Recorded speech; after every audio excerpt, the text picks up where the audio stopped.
Here with Doug Lain. Many of you will know who he is. He is the head honcho over at Sublation Media, formerly of Zero Books. Had his channel unrightfully stolen away from him, but now he's on to bigger and better things. And we're going to talk about some of those bigger and better things today, namely the campaign for a socialist party. This was something Doug had. He actually asked me to come and talk about a couple months ago, but I was a bit hesitant at the time, and I felt like I needed to get some thoughts together. The conversation didn't end up happening, but now we can basically do the same thing. And I've also had a lot more time to understand what Doug had in mind through his conversations with Chris Catrone, and just talking about it on the Patreon and on his channel. So, Doug, why don't you tell us what is the campaign for a socialist party? Why do we need one? Well, at the moment, the campaign for a socialist party is mostly an idea and some voluntary efforts in various cities around the world. Um, but what I'll start with is that the campaign for a socialist party is not a socialist party. It is not a sectarian group. It is not a group of intellectuals setting up the proper ideology for socialism. It is not an effort to win electorally. Um, it is a campaign to organize amongst working class people to get to a point where a socialist party could have a glimmer of a drop of a hope of a chance. So at the moment, it I think any effort to organize a socialist party is going to be dead at the start when it could become a cult or a sectarian group or a faction within the Democratic Party in the United States. But for there be to be an actual socialist party, it would have to be based upon the actions of and the organizing of working class people in society for the independent organizing within society. So, and that would happen through working class institutions, working class uh, social interaction, which is going on now, but which the left or the socialists are largely ignorant of. So, what are So some for examples? oh well, hell, if you have a bowling club in your neighborhood, right? That's a and it's and your friends and your working class and your working class friends meet regularly to bowl and compete. That is a working class organization.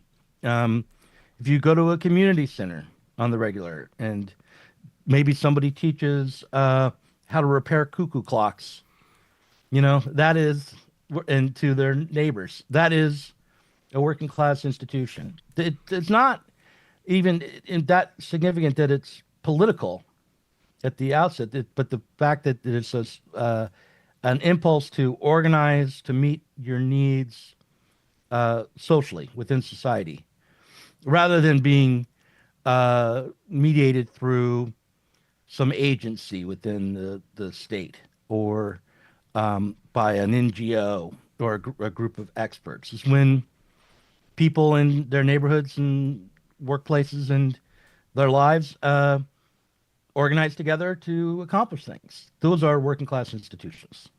To accomplish things. So accomplishing things could be as something as simple as having a bowling club, uh, or are these institutions, should they have something kind of bigger in mind or more productive in mind for their Well, interests? they, I think, often do. I mean, you might have tenants organizing together in a building, or workers organizing, trying to organize collectively. The Amazon workers have been doing this. But for socialists and leftists, the starting point is not to have an immediate political aim, because that will lead us right into assuming that we have the base that we need to have a political party that's independent from the state, but rather for leftists and socialists, the aim should be to assist and understand and help maybe build institutions within everyday life, within society that help workers accomplish what they want to accomplish today more practically, immediately. So to be another force in society that is getting things done, as you know, and to represent socialism as an aspect of everyday life in society. Another, like, there are churches that do food drives. There are, Chris Catron pointed this out to me. There are criminal gangs Mm. that accomplish things Hmm. that the state can't Hamas. for working class people. Well, before they were in the state, yeah. Well, and yeah, and now they are the state. Um, so there should be an effort from socialists to understand what's already happening and then to join in and help and participate in society. So, okay, so if I'm, let's just say, yeah, I'm a budding socialist, I'm interested in socialism, I read some Marx, and I look around, like, why, when people approach me about their interest in socialism, I'm still likely to send them to the old sect that I was a part of, Hmm. the IMT, or now the RCI, because they gave me an education. They taught me some fundamentals and how to go out and literally talk to people, how to sell a paper, um, how to do lots, how to lead a talk, how to add in discussions, how to run a meeting, all kinds of things that a socialist would want to do. So there's kind of some intrinsic value to this experience, I think, and they have connection. They do have connections with the working class here and there. They're not super strong, but they exist. Um, so yeah, why would it be wrong to send that person to one of the sects, one of the better ones, or even somebody who's looking maybe on the more anarchisty side to go join some mutual aid network and work in the anarchist bookstores and join the tenants, do that kind of stuff, tenant union stuff, fight against taking the cops sweeping away homeless encampments, these kind of things, or is that all intertwined? I wouldn't say when it comes to the IMT or any Marxist sectarian group, I would not tell anyone not to join them. I wouldn't want to turn away any sectarian group that calls itself socialist today from being involved in the campaign for a socialist party either. Um, and they might think about it as just a way to get some help connecting to the working class and enjoy, and getting the benefit of getting more people involved with what they're doing too. I mean, that's so that the campaign for a socialist party wants to be ecumenical, wants to include as many different kinds of socialists in the project as possible. Um, but I guess the ideological difference would be that we would not have the expectation for there to be a socialist party emerging immediately Hmm. from our efforts, but rather the starting point is to understand the depth of the defeat that we've been subjected to and the need to reconnect to society and to the working class and to reconnect not just so we can have influence and sway over the working class people, but even more so that we can have some grasp of reality and understand what the problems that they're facing are, rather than come with to it with a set of ideological lines that we're starting with and say, oh well, what you need is a newspaper, or what you need is to organize in this sector, or what you need is to try to change the structure or the personnel within the NLRB.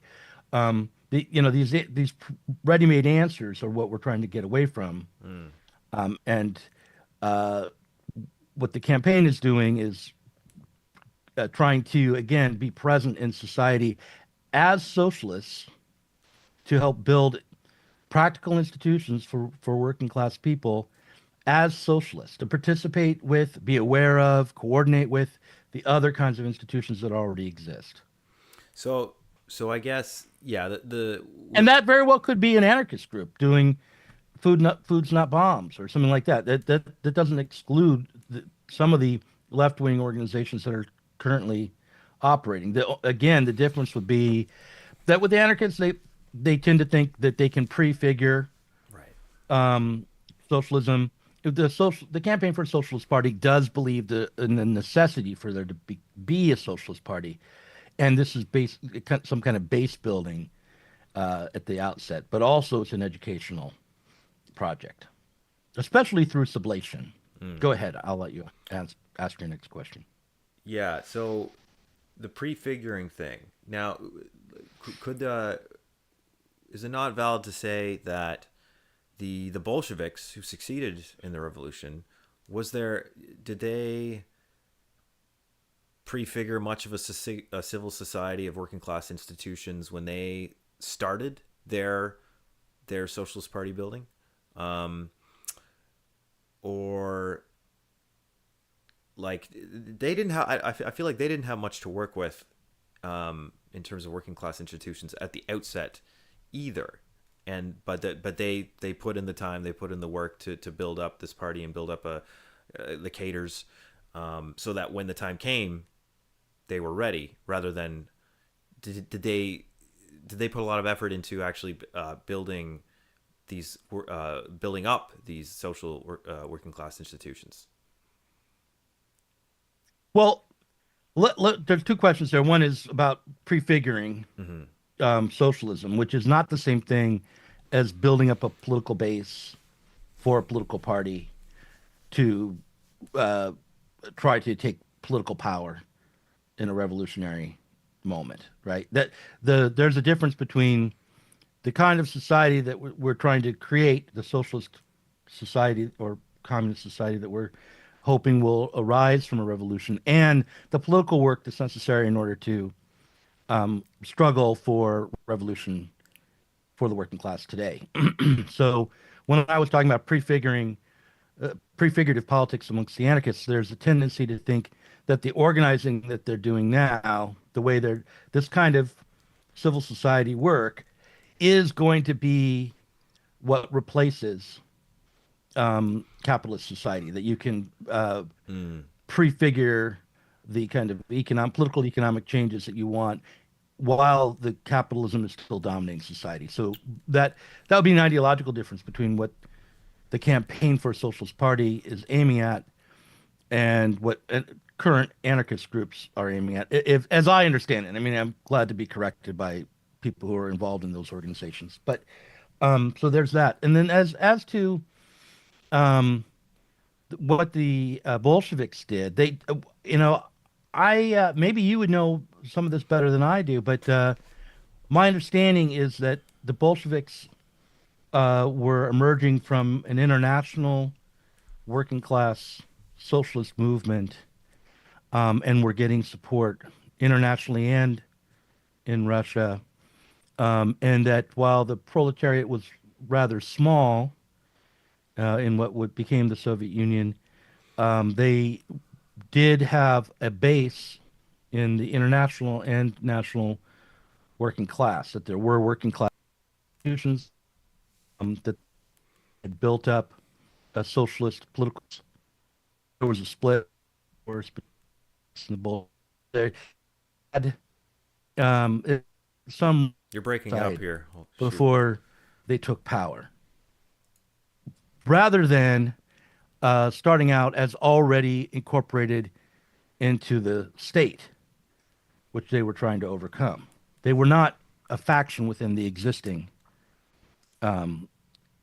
state, if Right, I'm understanding. as opposed to kind of all the you're suggesting that all the left organizations now are already incorporated into the state in some way. Yeah, I believe so. I mean, not, to greater and lesser degrees. Certainly, an organization like the DSA is Mm-hmm. right, and but even quasi-independent left organizations or parties are kind of relate themselves to the major parties. You can see that in how they're kind of tailing, like often enough, the Democrats, or critiquing the Democrats, or trying to alter the Democratic Party. Um, and I can't point to every single sectarian group or so-called socialist party, but overall, since the strategy of the Popular Front dominated socialists and leftists around the world, there has been an accommodation to and an integration into the capitalist state or states. Um, so, and a reluctance to be truly independent as a political force. Speaking of the DSA, how, and this is problem, this is a problem the sects have, and I think even possibly the campaign might have at the moment.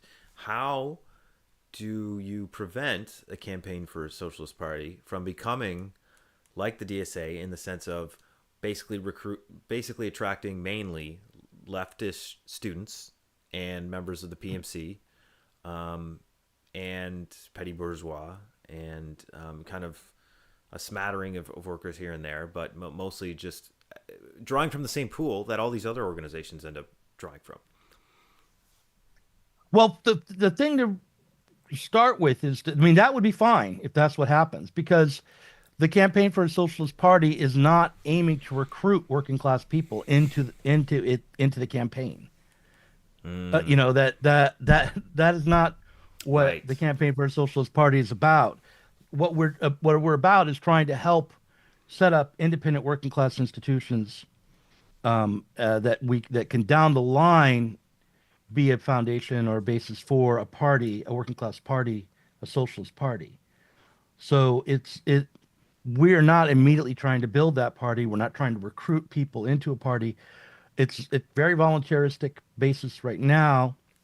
The way I think of Sublation's role is to actually provide a kind of publication and forum where debates about what socialism is, what kind of work needs to be done, and also some investigative reporting and research can be done, um, so that people who are like PMC leftists or petit bourgeois leftists like myself will have the opportunity to think again and be of more use to the future.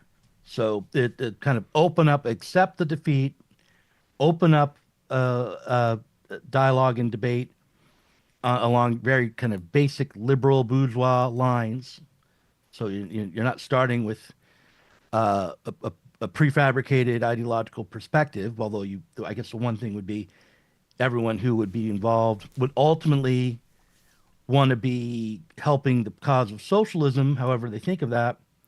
Um, but yeah, so I feel like on the one hand, there's a campaign, and then with Sublation, what we're aiming to do is live up to our original uh, mission, which was to critique the left from the left, to introduce a more open, liberal, free speech oriented left publication and media operation. But now with the additional focus being on investigating reality, meaning investigating society and what's Mm. going on in the working class for ourselves. Um, so that additional aspect of what we're hoping to do is gonna lead us in the 2025 and into 2026, So yeah, let me the ask you. 250-year anniversary. Oh yeah, Go ahead. right. Yeah. Let me ask you about the this investigation part, because you had talked about this in a couple recent streams, and the idea of going out to watering holes, to places where workers are, and getting to know them, asking them questions about. Well, that's the thing. What kind of data are we looking to gather? Are we looking to find out how they understand the crisis of society? Are they looking to understand? Uh, I don't know. What kinds of things? And you had mentioned that you don't like the idea of a list of questions, but as somebody who interviews people, Well, go ahead. I do actually write up questions used often enough when I'm interviewing people. You know, my son, Ben Lane, wrote to me and he sent me a pamphlet that Marx had put together back in the day.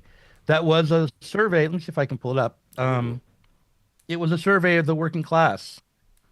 Um, and he said, you know, you shouldn't be so allergic to formalizing some things.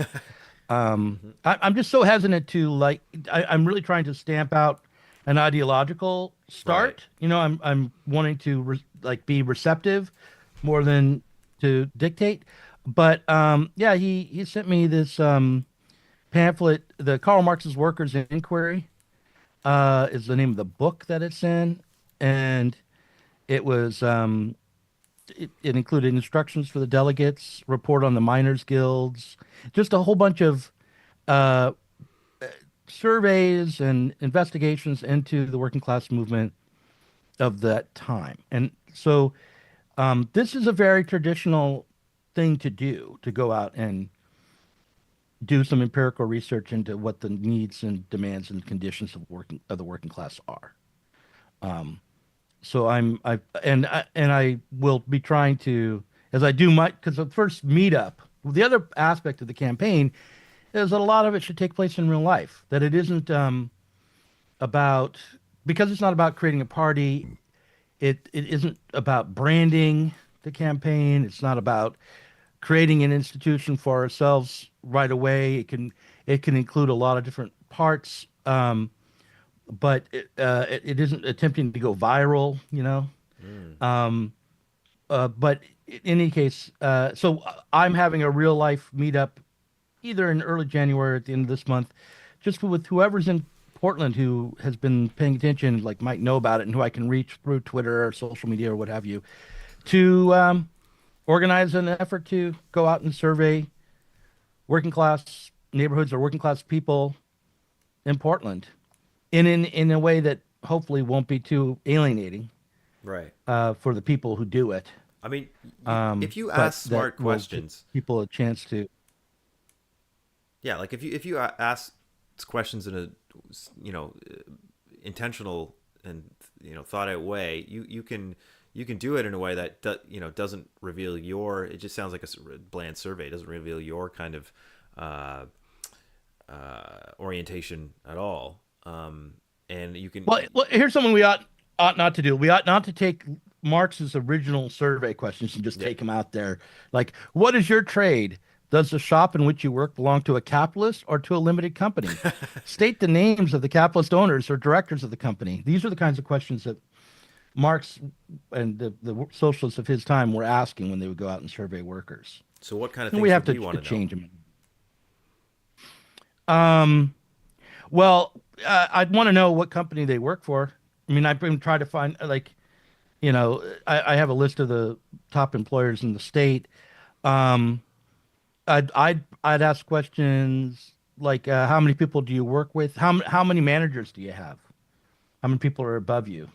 Uh, uh, I would ask if they get overtime, or if there's been a lot of turnover. Mm. Are they confident about remaining employed? Um, what is the level of morale at the company that they're at? So Those kinds of questions. But I'd also want to ask questions in response to their answers, right? Because as an interviewer, that's always a good technique to listen and then formulate a question based on what they've already told you. so questions mostly around the workplace itself and how they think about their work situation, not necessarily about society more generally. Well, I'm taking my cue from this list of survey questions that Mark's put forward. No, I think like how do you get to work, or do you have kids? Are they in daycare? Those kinds of questions. But I wouldn't want to like intrude on anyone's privacy either. So it could be a conversation to see what came out of it. But yeah, um, and eventually, I think how do people that you work with and or people in your neighborhood help each other out? Might be a line of inquiry for the campaign. Like what kinds of do you have uh, a network of people who will volunteer to babysit? Mm. for each other and that kind of thing. But again, it's a matter of like respecting people's privacy and building rapport, I think. And then And with, with the whole point of, go go ahead. ahead. I think you're about to answer my I was question. just the whole point. Well, the whole point of doing this is to discover where, if anywhere in the state, and I'm sure there's lots of places in the city of Portland alone, where people are at a loss or having trouble or don't have the support they need in various ways, so that if we were going to do some institution building or offer our socialist services, Mm. we could actually help out. Like what kinds of things are needed Ah. to help facilitate working class life in Portland. What could socialists do right now directly to assist people? I mean, one of our Sublation patrons just went to a neighborhood mosque and asked, had some conversations, is now volunteering to teach kids in his neighborhood algebra as a socialist. Mm. And and then organizing other people who might want to do similar things in his neighborhood. It all sounds very altruistic and voluntaristic, but the the point would be to coordinate together as a campaign so that these efforts could last and that also they could become independent working class institutions. So yeah, so in my line of work, what this sounds like would be called a needs analysis. This is kind of the first thing you do as Yeah. a personal trainer when you're meeting a new client. Or like, what does this person actually need? Maybe it's more than just big muscles or whatever. What are the social conditions? What how's their nutrition? Blah blah blah blah. In all the things around that. So in a needs analysis helps you get at what exactly is needed in the community, as opposed to, like, I'm thinking in contrast to like what the anarchists do in my local city, and it's just they're focused on helping. I mean, they are helping, but they're helping the homeless. They're helping kind of the lumpen elements mainly. They're not doing anything with workers, and they're doing stuff with like subsidized housing and like the very poor and and the homeless, the mentally ill and stuff. But that's not really a basis for much of a movement. Although there are, I mean, there's certainly some worthy causes in there. But yeah, this approach seems more dynamic. Very could we call it similar to Mao's mass line? You could, yeah. But I don't consider myself to be a Maoist. Nor do And I. would if I were to embrace that, if I were to embrace that, I would be fearful I'm embracing things that I don't know about and don't agree with. But what I would say is that, well, first of all, there are people involved in the campaign already who I don't know, never talked to. It's happening around the country, and my role is actually not directly as a part of the activist work that's called the campaign. Like the sublation, I'm sort of still putting together what sublation's role is going to be in relationship to this campaign. But Sublation is a publication, a company that publishes a variety of things, and so one of the roles I have is to talk about the campaign and to try to understand it. The other is to do like work like these surveys, needs surveys, without actually knowing how the campaign is going to use them in Mm, advance. You know, like right. as an independent publication, because um, I, I am not, Sublation is not the publication of the campaign, but Sublation is aligned with the campaign, trying to be of service to the campaign.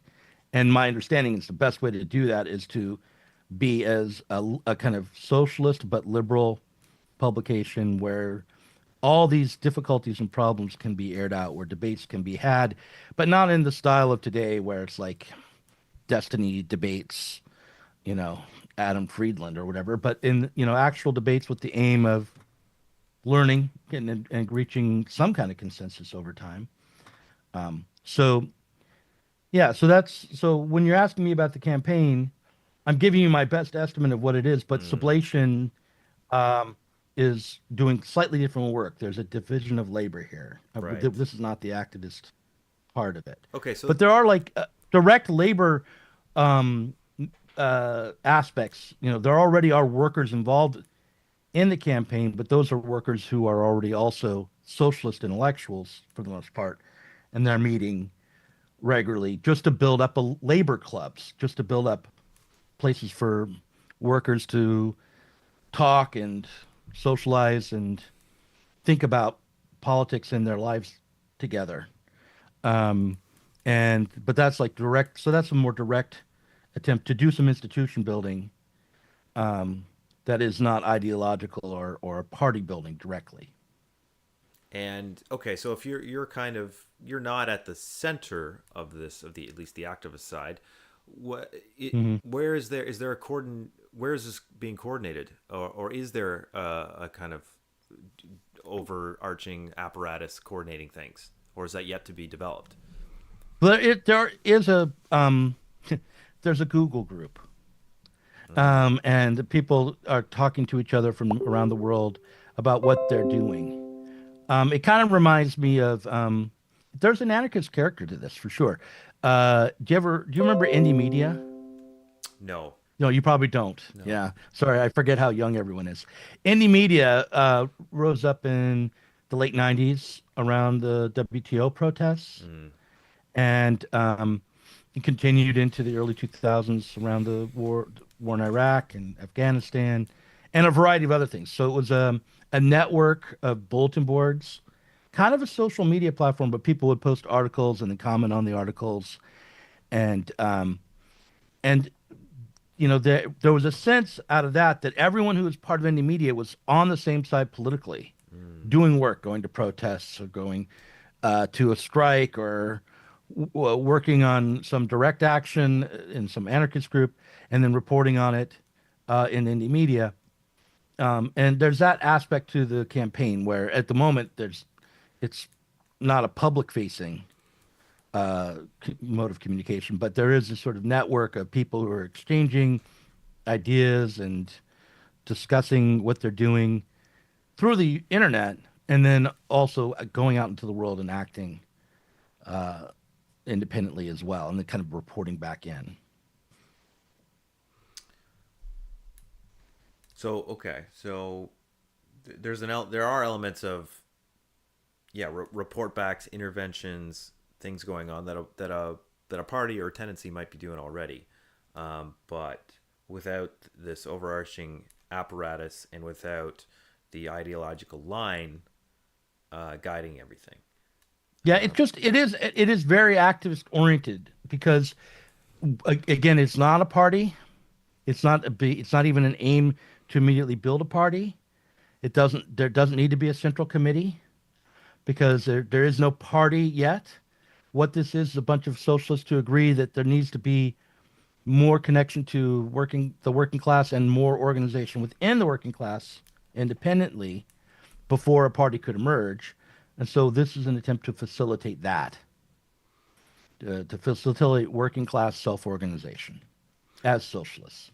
So, in a way, could you say it's trying to um, rebuild a what what had been in the past in terms of working class organizations, but also maybe but for people who don't have a good memory of that past or don't know what that looks like, something like what the churches, some of the churches have in terms of connection to the community today, especially the popular ones, maybe the evangelical ones.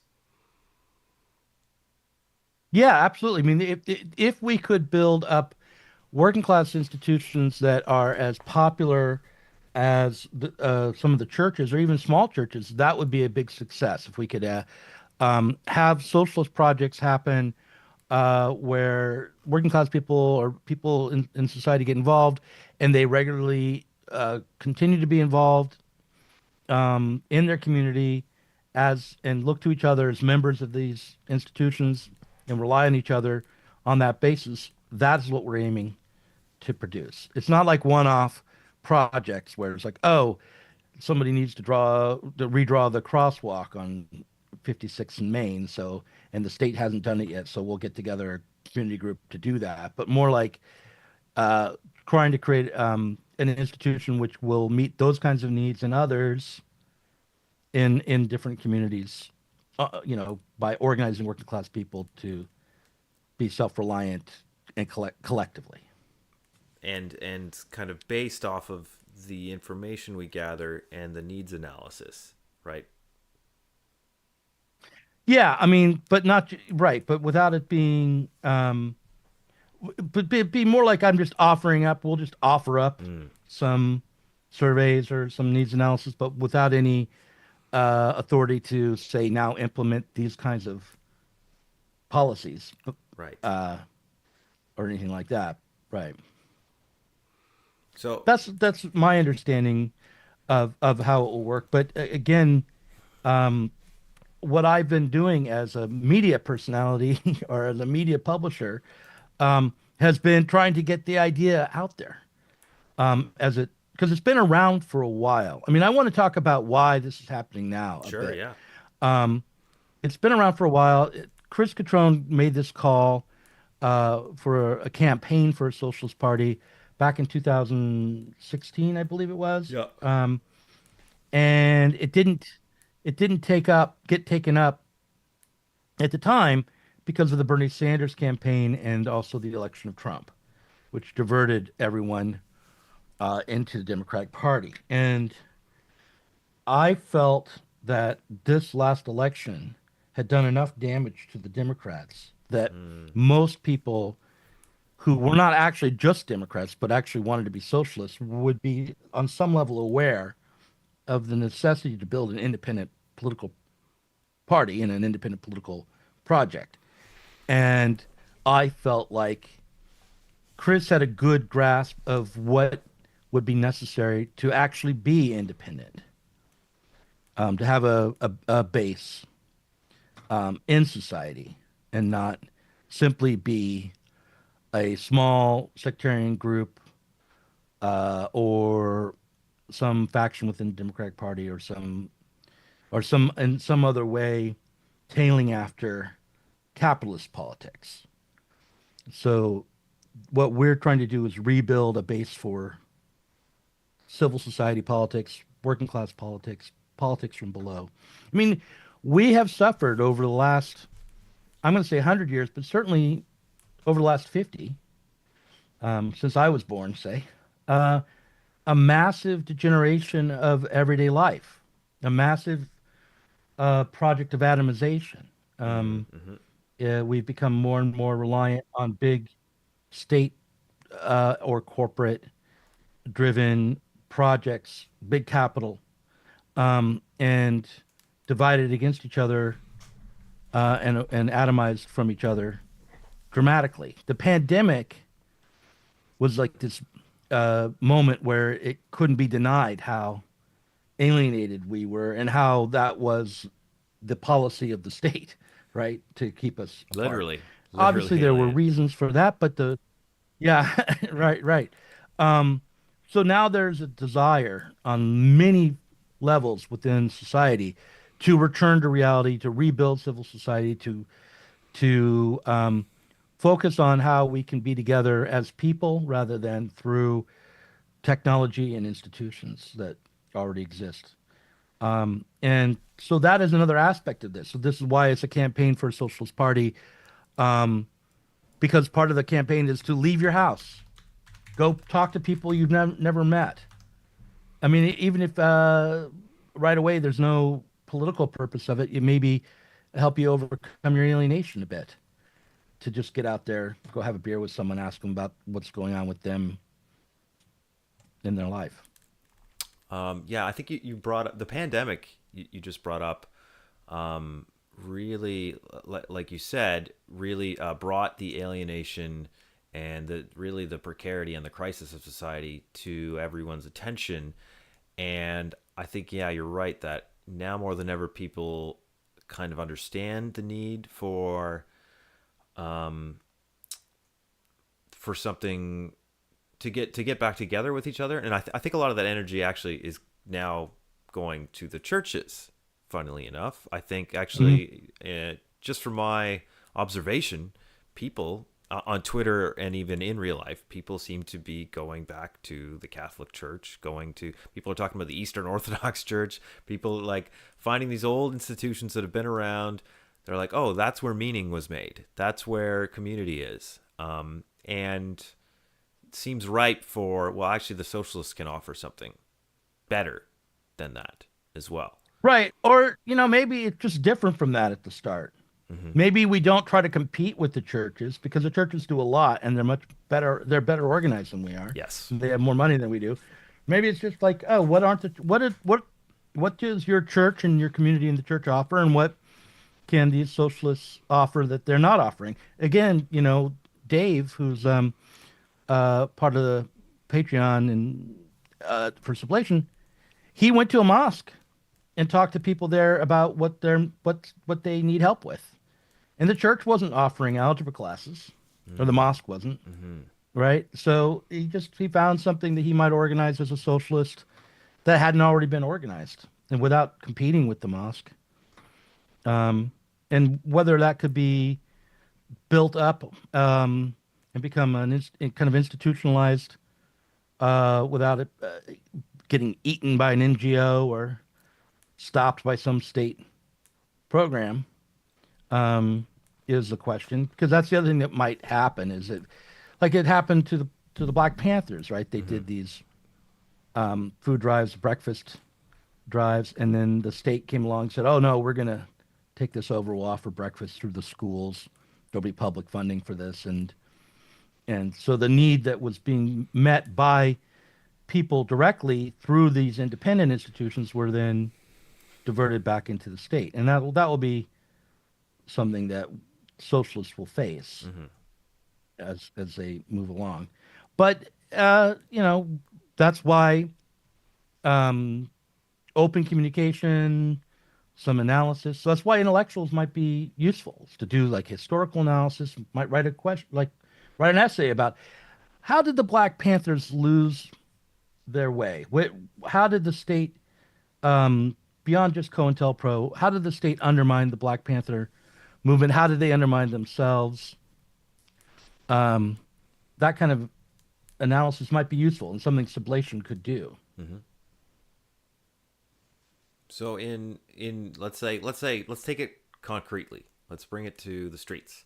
So Hmm. me, I for the last year, I've been going to Catholic church with my wife. I'm not a Hmm. Catholic in any way, but if I'm of the mind, if I've got this campaign for socialist party in mind, then would the this an opportunity be to go to the church, talk to the deacons, the pastors, or the not the priest, and ask, what needs aren't being met here? How can I help? Maybe as someone who does fitness and nutrition or whatever the hell I could offer. Yeah, I mean, I don't know, Mike, exactly what you ought to do where you live, but it strikes me that going to the church and finding out what all their community programs are Mm, would be step one, right? Like, this is what the church is already doing. And actually, maybe getting involved in some of that might be fine. But then, if you have the time, not, no, not, we don't have infinite time. But then the other thing would be to talk to people in the church and then around, if it's in a working class neighborhood, and other places in a bar, in a cafe, community center, wherever, just say, okay, what aspects of your life are really still a struggle? Where would you feel like you could use some community support that you're not getting? That just asking working class people again, like the survey mm-hmm, of needs. Um, what's missing? What are the struggles you're facing? How are you and your friends and neighbors and church members dealing with these struggles now? And then when you kind of have a picture of that, you can go to your socialist buddies and say, what do we have? What can we actually do? Um, and then through that, you might be able to build something that would last and be of use to working class people and be their own institution that would be their own socialist institution rather than uh, rather than something run by the churches or the state or the nonprofit sector. One Or criminal gangs, which is another right. group that actually get a lot done for people, as well as shooting people up in various ways. Well, right, actually. So yeah, going that's the thing. That's the risk. Going out into the churches, the cafes, the watering holes, etc., looking for workers, you're bound to come across like you may end up doing a lot of work and then realize, oh, I'm dealing with most of the people I've talked to are gangsters or lumpen or petty bourgeois or just you're some the rich guys in town. Because I mean, because these like in a town like mine, there's no like working class bar and I mean, I guess there is rich people bar, but like it's very everything's very mixed. You'll see every kind of person more or less everywhere. Um, so targeting the working class aspect because that's really the part we're after. Um, like how do Yeah, we? I mean, well, first of all, there's no reason not to talk to people who are members of criminal gangs, and there's no reason not to talk to uh, leaders of churches that are very wealthy. There's no reason not to talk to government agents of NGOs that are, because you mean like social workers and things like that, because they have a lot of information. Mm, They actually know what's going on, right? In a way that we don't, as we read Marx again and again, or is it, I'm describing myself here, but so like that's fine. And then the idea of this survey would be to start with, okay, who are the major employers in town, and then try to find out, like, based on where they work, where are they having lunch, or what bar are they going to after work? That's not impossible to figure out, right? I mean, you could mm-hmm. just find the place and then go to a few bars that might be around it and ask people, "Oh, do you work for Intel or do you work for this for Safeway?" Something like that, you know. And you're looking for the Uh, major employers. Major employers to start with, just because it's easier, because there's so many small employers. Mm-hmm. Uh, uh, so yeah, major employers, because you got to talk to one or two people to get an idea, or 5 or 10 people, and to get an idea what it's like to work there and what the issues are. And you don't have to talk to 100 or 1,000 people for 100 different small businesses, right? It's my thought. Yeah. But yeah, but that, I mean, but the again, because we're not really recruiting, Mm-hmm. um, uh, what and what we're trying to do is offer institutional support, or to build actually just support that might become institutionalized, to people who are working and or unemployed even, and I think you'll be able to sort that out as you go into the community to find out, like, okay, this guy owns a company, or this guy works for this NGO, or is the head of an NGO. This guy uh, sells crack on the corner. You'll figure that out, over time. Uh, I think the difficulty I have with conceptualizing this kind of project, because of my background in a party in a tendency, is itself an expression of the problem. I think because like when you say count, like all my thoughts kind of initially went to, all right, what would the party rules need to be? What kind of focus should it have? What's the orientation? Who should we go after? Should we be pro or anti woke? All this kind of stuff. mm. But it's prefiguring all that. You have to get It's your coming before all that. It's yeah. not. It's not prefiguring. It's not like we're trying Right. to create that So on a small scale so that it can become big it's the in rural precondition. society. Yeah, it's preconditioning all that. Yeah, Yeah. So yeah, go yeah. ahead. It's like being involved in life, in working class life, and being of some use to working class people in working class life.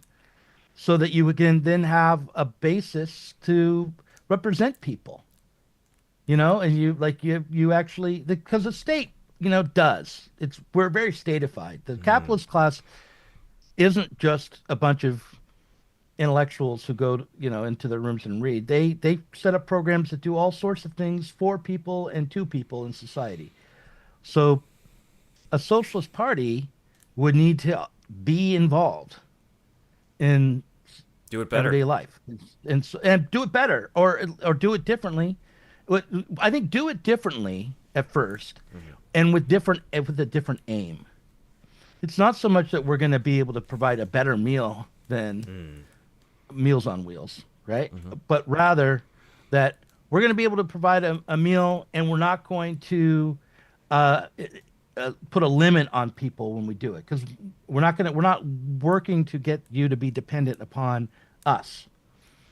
We are helping you self-organize to provide for yourself and set up institutions which you will control, these are their institutions that will help with the aim of building up political power for the working class in society. But it has to start as like just power for over themselves, independence within society, and probably the conception of themselves as self-reliant and independent through these institutions. Weird.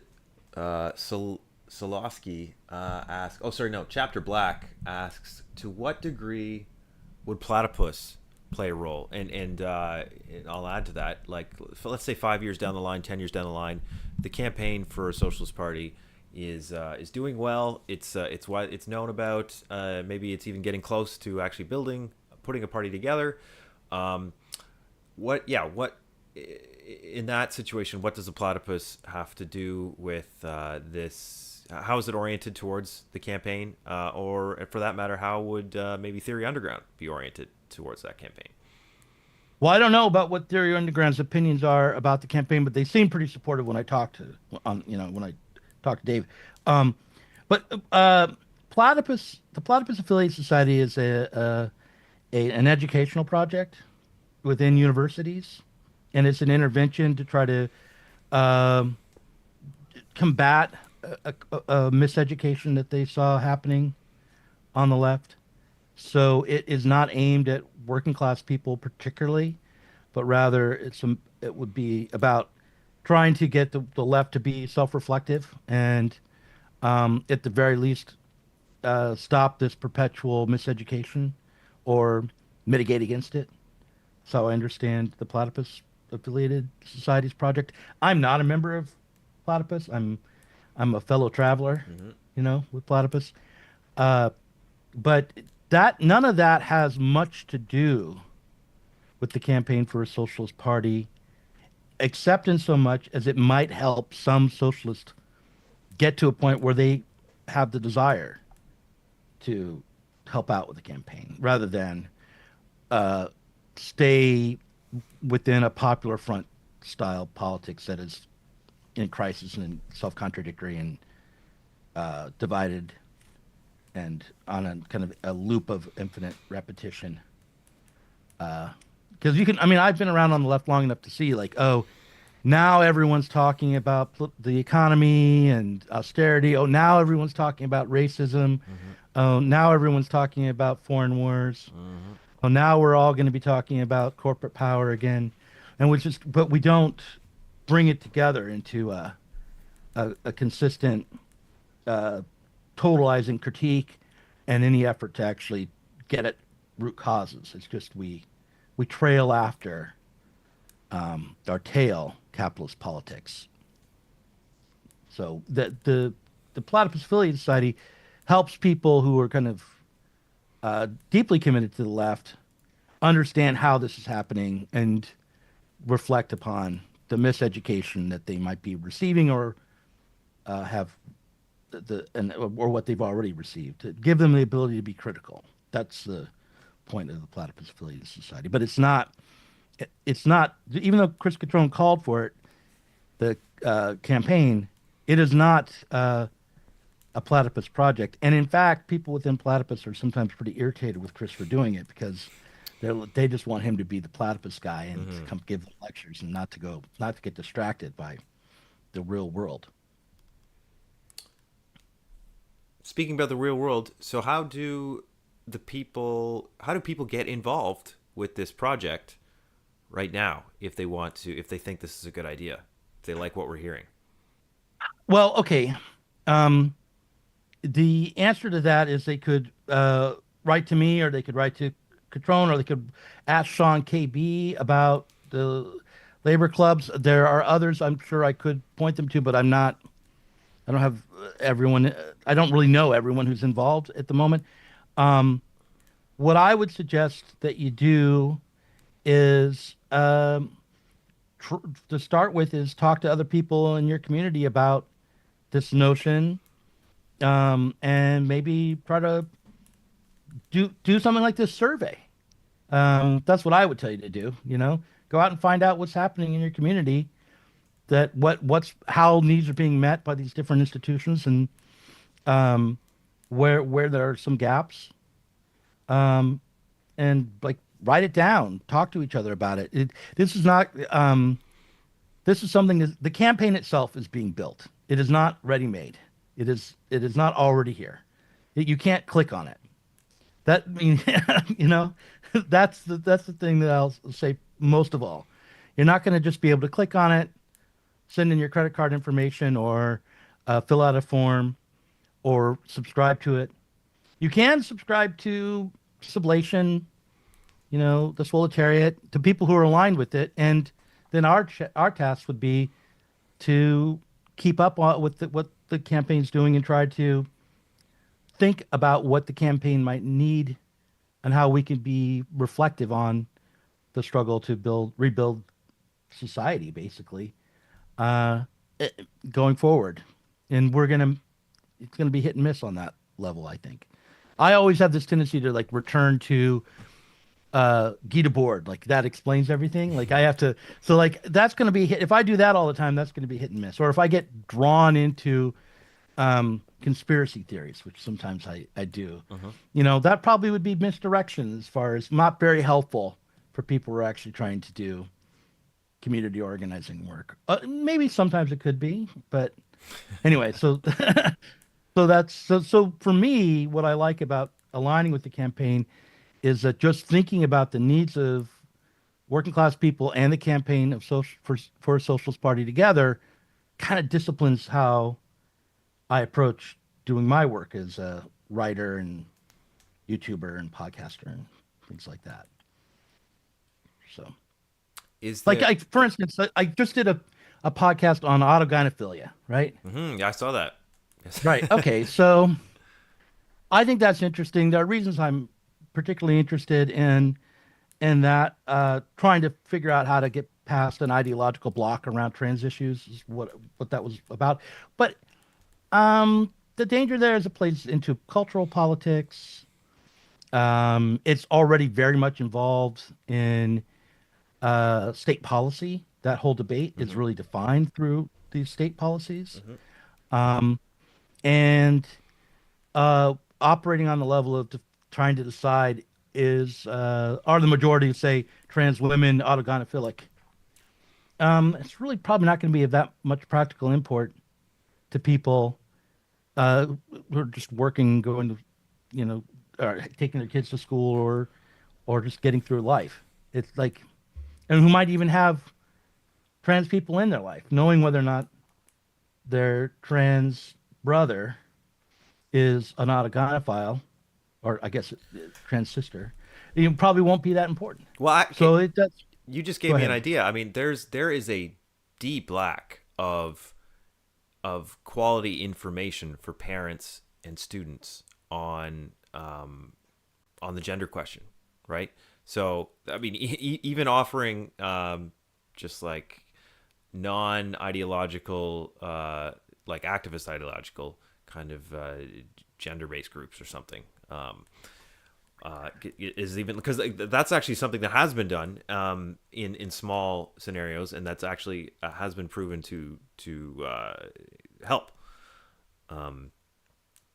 Yeah, I think what I would, if I were going to try to enter into that domain, like offer, I first of all, I want to do the survey.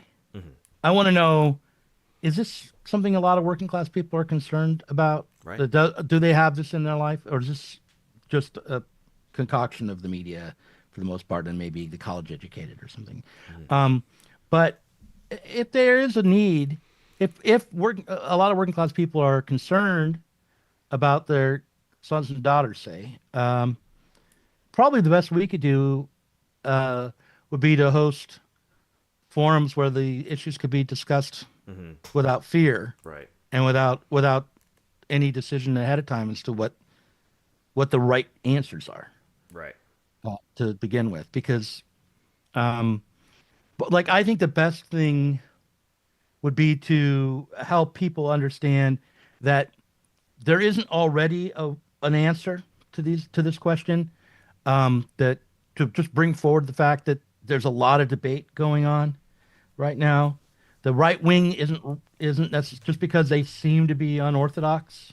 That doesn't mean they're correct Hmm. about what trans people face, and we just need to do this backlash against the progressive vision of transgender society.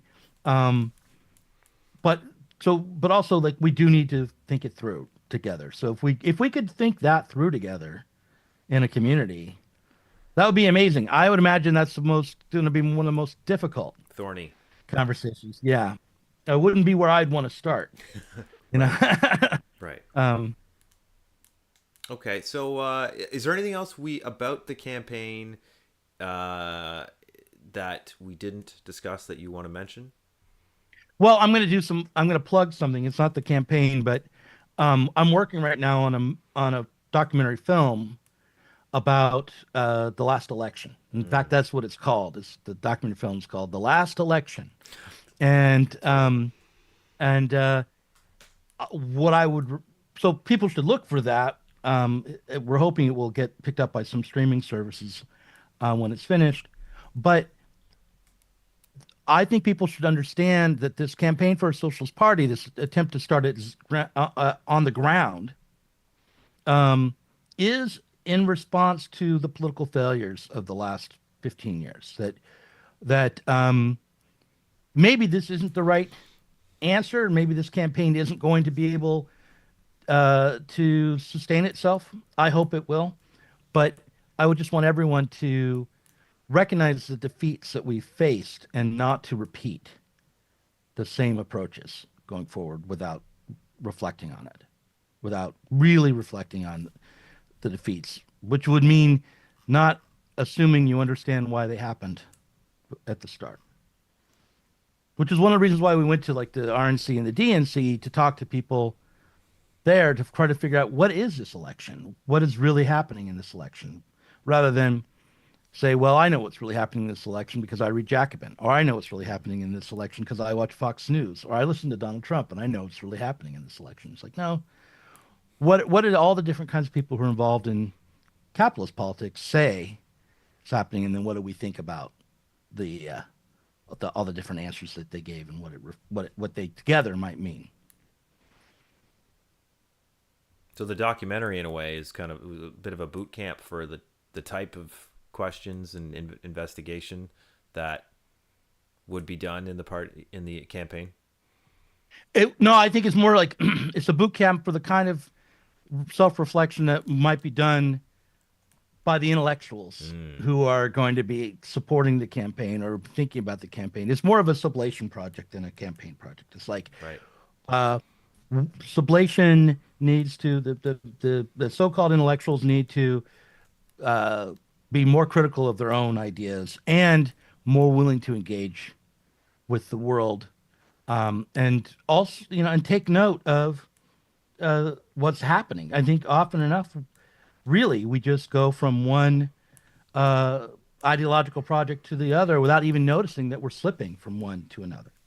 You know, like we go from being a left defined by the failure of Syriza or support for Syriza, this is a long while back, Mm-hmm. to being all about Black Lives Matter. Mm-hmm. within the span of 6 months, without anyone noting, like, oh, our whole political project has changed. Our focus has changed. Yeah. The set of assumptions we have about what is causing problems in society has changed. Right. Just Um, Palestine support to split on Ukraine. right, right, Okay, yeah, Doug. All right. I think this has been great. People should have a better fleshed out view, understanding of what this campaign's all about. Subscribe to Doug and the Sublation Media channel if you have not already. And I think that'll be it today. All right. So bye, everybody.